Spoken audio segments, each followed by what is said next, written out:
lhe falar.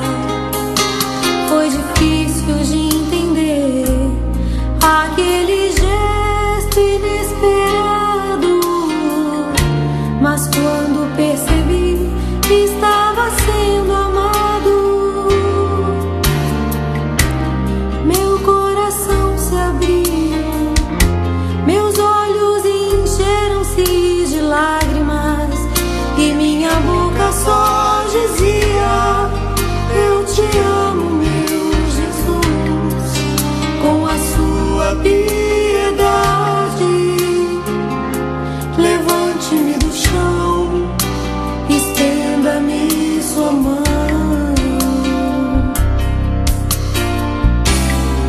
Seja sempre o guardião das palavras que eu falo, e também seja o pastor a conduzir os meus passos. Não me deixe por caminhos tortuosos caminhar, mas me mostre o que é amar. Amar, tome conta da minha vida, ensinando-me a viver, para que eu possa, desde agora, muito mais lhe conhecer.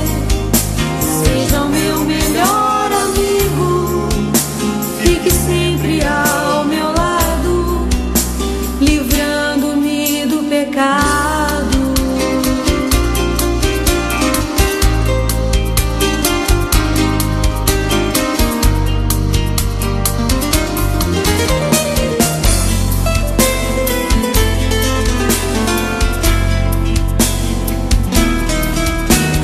Desde então senti que já não era mais o mesmo.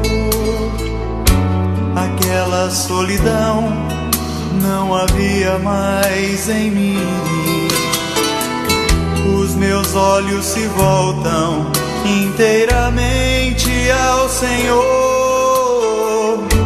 depois que descobri como é grande o seu amor. Conhece o meu caminho, sabe onde eu ando, é o meu refúgio e a minha proteção. Está sempre me ajudando nos momentos mais difíceis, sendo a minha salvação.